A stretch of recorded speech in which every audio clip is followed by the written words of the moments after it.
All right, let's talk. You've got your car. It's your baby, your daily driver, your weekend escape. You've spent hours washing it. You know every curve of the body, and you get that little smile every time you start it up. But there's that itch, right? That little voice in the back of your head that whispers, more, more power, more sound, more response. So you hop online and you're immediately drowning in a sea of promise. Cold air intakes, stage 3 chips, electric superchargers, all promising you the world for next to nothing. And that's where the dream dies for so many people.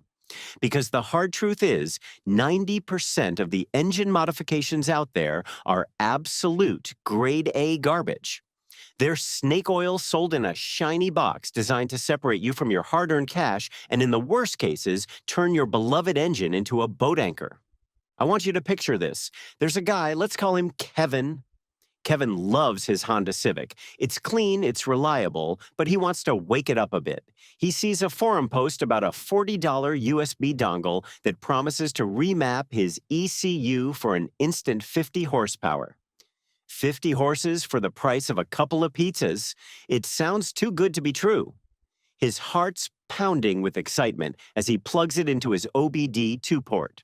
The software loads, he clicks Upload Tune, and for a few seconds he feels like a master tuner. Then nothing. The car won't start. The dashboard is a Christmas tree of warning lights. He just spent $40 to turn his car into a 1,000-pound paperweight. He'll find out it also leaned out the fuel mixture so badly that it burnt the valves and nearly torched the entire engine. That $40 shortcut turned into a multi-$1,000 nightmare. And he's not alone. The world of car modification is a minefield, and most of us learn by stepping on a mine. I've been there, my friends have been there, and I'm making this video so you don't have to go there. We're going to cut through the BS. We're going to talk about the handful of mods that actually work, that provide real, tangible performance, and we're going to expose the junk that will leave you stranded on the side of the road with a bill that'll make your eyes water.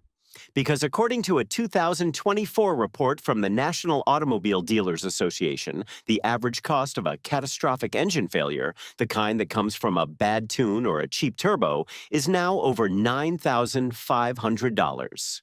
And if you're driving a German or Japanese import, you can easily be looking at $15,000 or more for a replacement. So grab a drink, get comfortable, and let's talk about how to do this right. The single most powerful and by far the most dangerous modification you can make to your car isn't a part you can hold in your hand. It's data. It's the software that runs your engine, the ECU tune. Your engine control unit is the brain of the entire operation. It's constantly taking in data from dozens of sensors, air temperature, engine speed, throttle position, you name it, and making thousands of calculations every second to decide how much fuel to inject and when to fire the spark plugs. As the legendary automotive journalist Jason Fenske of Engineering Explained put it, a tune is the single most impactful modification, but it's also the most dangerous. A stock tune has thousands of hours of R&D to keep the engine safe. A bad aftermarket tune can undo all of that in a matter of seconds. Jaitanand, this is where so many people get it catastrophically wrong. They go for the cheap plug-and-play tuners, or even worse, a sketchy email tune from a guy on a forum. Let me tell you about a story I followed on the Bimmerpost forums that perfectly illustrates the danger.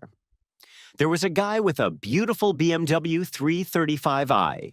He'd saved up, bought his dream car, and immediately wanted to unlock the power of that legendary twin-turbo inline-six. He bought one of those popular piggyback tuners that promises huge gains with zero effort. And for a while, it was amazing. The car was an absolute monster. He was posting on the forum about how much faster it felt, how it was the best money he'd ever spent. Then, a few weeks later, a new post. It started with, "Well, guys, it finally happened." The car had started running rough, and then, on a highway pull, he heard a pop, followed by a massive cloud of white smoke. He got the car towed to a shop, and a few days later, he posted the photos. It was a picture of a piston, or what was left of it. The top had completely melted away, a testament to a brutally lean air-fuel condition. The cheap tuner had been forcing the engine to run on the ragged edge, demanding way more boost than the fuel system could support, and the engine finally gave up. The final bill to rebuild that engine was over $12,000. He ended up having to sell the car at a massive loss, all for a few weeks of cheap thrills. So what's the right way to do it? A professional custom dyno tune. This is where you take your car to a reputable shop, they put it on a dynamometer, a big rolling road, and a professional tuner plugs their computer directly into your car. They don't use a generic one-size-fits-all map. They build a new map from scratch specifically for your car in your climate with your local fuel quality. They'll do pull after pull, live monitoring the engine's air-fuel ratio and listening for any sign of engine knock. They carefully adjust the timing and fuel tables, pushing the performance right up to the edge of what is safe for your specific engine, but never over it. It's the difference between getting brain surgery from a world-renowned neurosurgeon and letting your buddy do it in his garage with a power drill. Yes, a proper dyno tune will cost you several hundred or even $1,000. But when you compare that to a $15,000 engine replacement, it suddenly looks like the bargain of a lifetime. Okay, so if the ECU is the brain, then the lungs of your car are the intake system. And almost without fail, the first part anyone ever buys is a cold air intake. The logic seems so simple, right? Your engine is just a big air pump. More air in, more power out. Colder air is denser, meaning it has more oxygen, which means a bigger bang, which means more horsepower. You bolt on a shiny new tube with a big cone filter on the end, and the car not only makes a fantastic whoosh sound when you hit the gas, but manufacturers claim you'll pick up some real power. And sometimes they're right. A well-designed intake on a V8 Camaro, for instance, can pick up a legitimate 10 to 15 horsepower at the wheels. That's a difference you can actually feel. But, and this is a huge but, the world of cold air intakes is another minefield of junk science and clever marketing. A study published in the SAE International Journal of Engines, that's the Society of Automotive Engineers. These guys are the real deal, found something fascinating. They tested a bunch of aftermarket intakes and discovered that while many of them did provide a small gain in peak horsepower, way up at the top of the RPM range, they often caused a loss in low-end torque. What does that mean for you, the driver? It means that when you're pulling away from a stoplight or just driving around town, your car can actually feel slower and less responsive than it did with the stock airbox. You've spent a few $100 to make your car worse 99% of the time, all for a tiny little bump in power that you can only access in the last split second before you have to shift. So why does this happen? The legendary engine builder and turbocharging expert Gale Banks said it best. Air doesn't want to turn corners. The best intake or exhaust isn't about looks, it's about making the path for the air as simple and smooth as possible. Most cheap kits ignore the physics. Your factory airbox might look ugly and restrictive, but an army of engineers with multi-million-dollar budgets spent thousands of hours designing it. They fine-tuned the length and diameter of the intake tract to create resonance effects that help cram more air into the cylinders at low and mid RPMs, right where you do most of your driving. A lot of cheap aftermarket kits just throw that all away in favor of a shiny bent tube that looks cool, but actually creates more turbulence and restriction than the stock setup.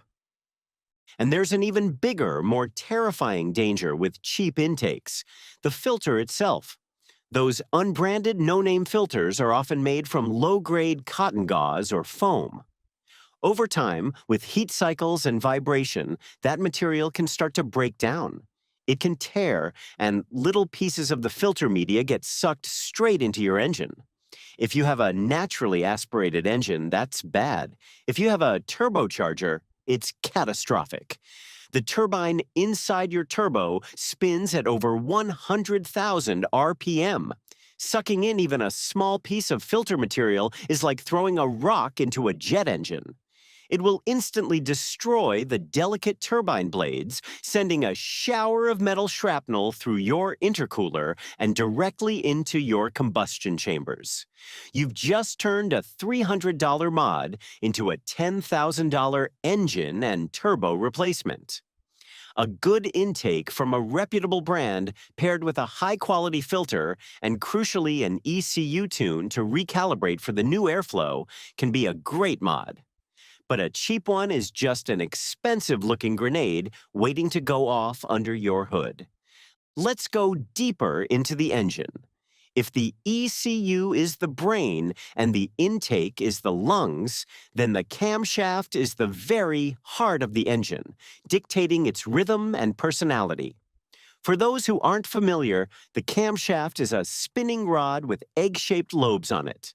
As it spins, these lobes push open the intake and exhaust valves, letting the air-fuel mixture in and the exhaust gases out. Changing the shape and timing of these lobes by swapping in a performance camshaft can fundamentally transform how your engine behaves and can unlock some serious power. We're talking an extra 30 to 40 horsepower on a V8, and sometimes even more. This isn't just about peak power, though. A new cam can move the power band around, giving you more torque down low for better acceleration, or more screaming horsepower up high for the racetrack. But just like with tunes and intakes, this is an area where going cheap will absolutely destroy you. David Vizard, who has literally written the Bible on how to build performance engines, had a fantastic quote about this. He said, "A performance camshaft is the brain of the engine's valve train. A cheap, poorly ground cam is like giving your engine a lobotomy. It might make more noise, but it won't make more power where you need it."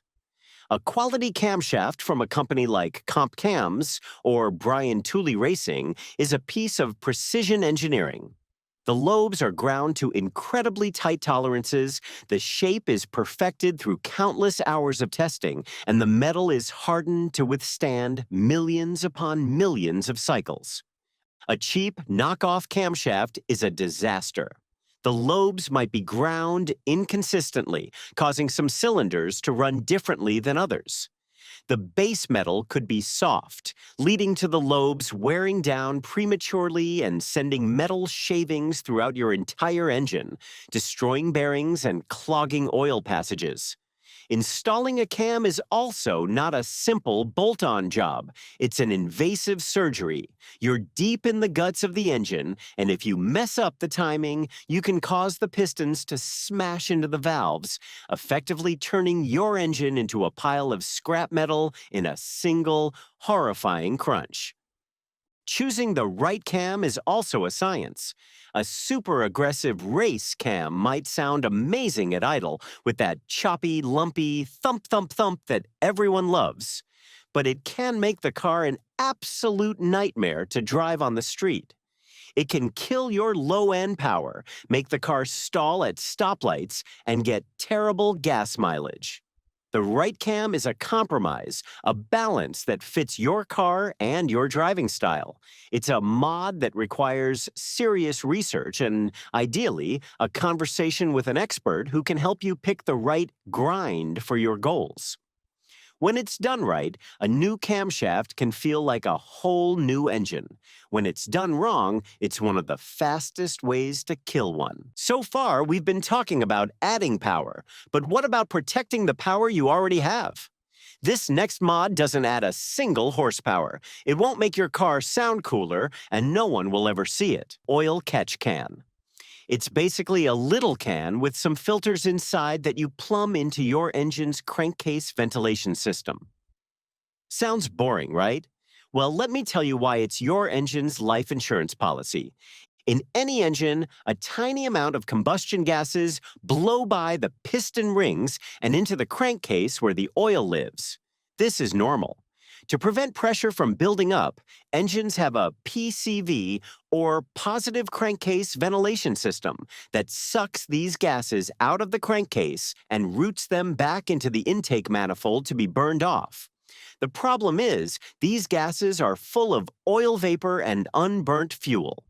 In older, port-injected engines, this oily mix would get sprayed onto the back of the intake valves, and the gasoline from the injectors would constantly wash them clean. But on modern direct injection engines like Ford's EcoBoost, VW's TSI, or pretty much anything built in the last decade, the fuel is injected directly into the cylinder. This means there's nothing to wash the back of the valves. So that oily, nasty gunk from the PCV system just gets baked onto the valves, layer by layer, until they look like they're covered in thick black charcoal. This is called carbon buildup, and it's a huge problem. It restricts airflow, which robs you of power and fuel economy, and can eventually cause misfires and check engine lights.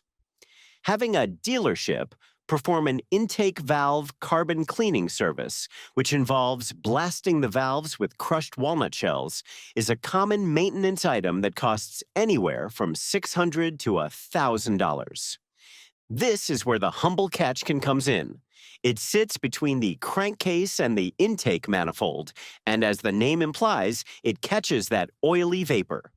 The gases pass through, but the heavy oil and fuel droplets condense and collect in the bottom of the can, while only clean air passes back into your intake. I was skeptical myself until my own son installed one on his souped-up GTI. He drove the car for about 6,000 miles and then unscrewed the bottom of the can to show me. He poured out half a cup of the most disgusting, foul-smelling black soup you've ever seen. It looked like used motor oil mixed with gasoline and water. And the thought that all of that gunk would have otherwise been baked onto his engine's valves. Well, I was an instant believer. A $150 catch can is the cheapest, easiest insurance policy you can buy against a $1,000 repair bill down the road. All right, let's talk about the big one, the one everyone dreams about. The modification that creates the crazy YouTube dyno numbers and the unbelievable acceleration. We're talking about forced induction, turbochargers, and superchargers. This is, without question, the king of all horsepower mods. We're not talking about gains of 10 or 20 horsepower here. A well-sorted forced induction system can give you horsepower gains of 40%, 50%, even 100% or more. It can transform a mild-mannered commuter car into an absolute supercar slayer. But if you thought the other mods we talked about were dangerous when done on the cheap, you haven't seen anything yet. Going cheap on forced induction is like playing Russian roulette with 5 bullets in the chamber. There's a story from the Project Car subreddit that I'll never forget. A kid bought a Mazda Miata, and like many Miata owners, he wanted to turbocharge it. But he was on a tight budget, so he bought one of those infamous eBay turbo kits. These kits come with everything you supposedly need for just a few $100s. The parts arrived, and he spent a few weekends getting it all installed. He fired it up, and it worked. For a little while, his first post was pure excitement. His second post, a few days later, was a video. It showed his Miata idling, with massive, billowing clouds of blue smoke pouring out of the exhaust. The turbo seals, made from some mystery-grade rubber, had already failed completely, and the engine was sucking oil directly from the crankcase and burning it. But the real tragedy came in his final post. He was driving the car, trying to limp it home, when the turbo shaft finally snapped. The pieces of the turbine wheel, now free, were shot through the intercooler piping and straight into the engine at supersonic speeds. He said the sound was like a shotgun blast under the hood, followed by a horrifying grinding noise, and then silence. The engine was dead. When he got it apart, he found that a piece of the turbo had punched a clean hole right through the side of his engine block. The term for that in the car world is windowing the block, because you can literally look through the new window and see the carnage inside. That $500 turbo kit cost him his entire engine. A proper turbo kit from a company like Garrett or BorgWarner costs thousands of dollars for a reason. The metallurgy is precise, the engineering is flawless, and the components are built to withstand incredible heat and pressure. And the turbo itself is only part of the equation. When you start forcing that much more air into an engine, you need to support it. You need bigger fuel injectors and a higher flow fuel pump to provide enough gasoline. I remember a guy with a built Subaru WRX who was hitting a wall at 5,000 RPM. The car would just fall on its face. The problem wasn't the engine or the turbo, it was fuel starvation.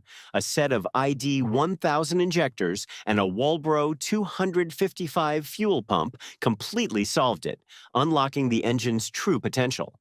You also need a beefier cooling system, a stronger clutch, and, as we discussed, a perfect professional tune to make it all work together safely. You can get away with a lot of things in life, but a cheap turbo isn't one of them. That brings us to the final and perhaps most important point. Modifying a car is about building a balanced system. Power is awesome, but it's also a liability. It generates heat, and heat is the mortal enemy of every component in your car. I know a guy who spent a fortune building the engine for his race car. Forged pistons, forged rods, the works. On its very first day at the track, it blew up. Spectacularly, grenaded the whole thing. Why? Because in his excitement to finish the build, he forgot to properly burp the coolant system to get all the air bubbles out.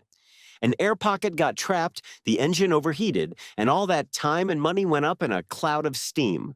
It was a simple, devastatingly stupid mistake. This is why one of the best power mods you can make is an upgraded aluminum radiator. Keeping your engine cool is everything. On a hot day at the track, a stock radiator might let your coolant temps creep up to 215 degrees Fahrenheit or more. At that point, the ECU will start pulling ignition timing to protect the engine, and you'll lose power. A good aluminum radiator can drop those temps down to a solid, stable 185 degrees no matter how hard you push it. That means consistent power, lap after lap, and a much, much happier and longer-lasting engine. And don't forget that power is useless if you can't use it. If you double your car's horsepower but you're still on cheap all-season tires and stock brakes, you haven't built a faster car. You've built a more effective coffin. Upgraded brake pads and fluid, stickier tires, and better suspension should always be part of your plan. It's not as glorious as a big turbo, but it's what separates the fast guys from the guys in the wall. So what's the takeaway here? It's simple. Build it right or build it twice. Don't be tempted by the siren song of cheap horsepower. Do your research. Buy quality parts from reputable brands. Understand that you're not just bolting on a part, you're changing a complex, interconnected system. And for the love of God, invest in a professional tune. Your car is more than just a machine. It's an extension of you. Treat it with the respect it deserves, and it will reward you with years of thrilling, reliable performance. Go cheap, and it will reward you with a long walk home and a very, very big bill. Now go out there and build something awesome, the right way.